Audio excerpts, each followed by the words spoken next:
What's up, guys?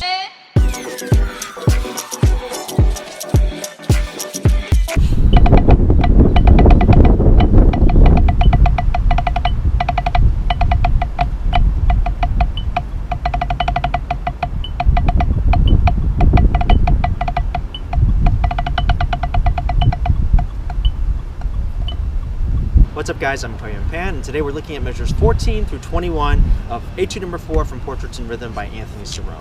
Now, there are three things that we're going to talk about for this section of music. Now, first off, it might look daunting to you because there's a lot of black on the page, but the first thing that I would encourage you to do is to go through and find out where each eighth note downbeat is. Just take it beat by beat. So, for example, in the first measure, you might have this, triplet 2, and then add the next beat, triplet 2, 3, triplet 2, 3, and then you say, hey, you know what? Beats 4, 5, and 6 look pretty straightforward. Looks like this. 4, 5, 6. Whenever you're rehearsing little chunks like this, you want to complete the musical phrase so that there's a sense of resolution as you're playing these parts. So the first little chunk you might take is this.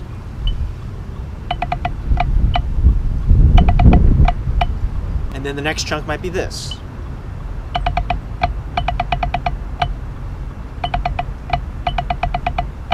The next thing I want to highlight for you in this section of music is the style and feel of this etude.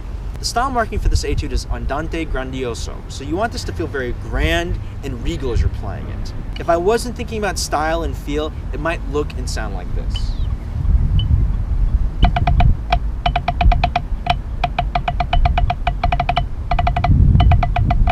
But because we want to accentuate and really make it clear to the listener that we're feeling this in 6/8, it might look and sound like this. 1, 2, 3, 4, 5, 6.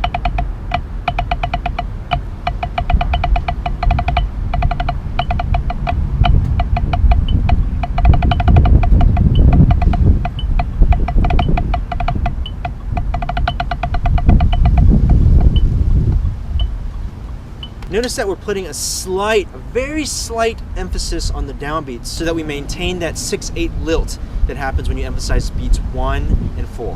1, 2, 3, 4, 5, 6. That's what differentiates the feeling of this piece being in 6/8 as opposed to 3/4.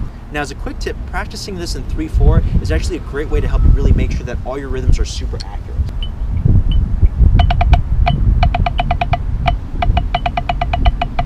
The last tip for this section of music is targeted in measure 21. That last syncopated note before we go into measure 22 can be a little tricky of the placement. Back to dotted chord note, feel 58. 1, 2, 3, 4, 5, 6. If we leave out the first 3 beats and just start on beat 4, it would sound like this. 4, 5, and 6, 1. So that syncopated note is on the and of 5. 4, 5, and 6, 1. And beat 1 is the downbeat of the next bar, where you play the triplet rough. What I'm thinking in my head is 1, 2, 3, 4, 5, and 6, 1. 1, 2, 3, bum, da da dum, bum.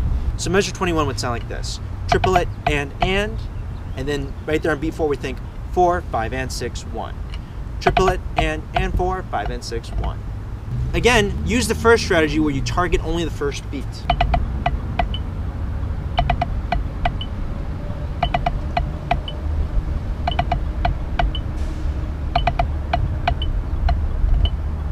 If you need help with your triplet roughs, I'll link the previous video where we talk about stickings for triplet roughs.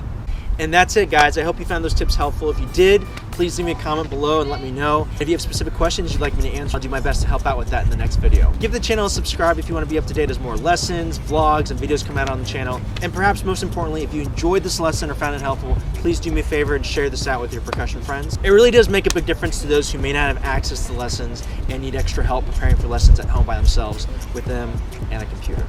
Alright guys, thanks so much again for watching, and click around and watch some more videos while you're here. We'll see you next time. Bye.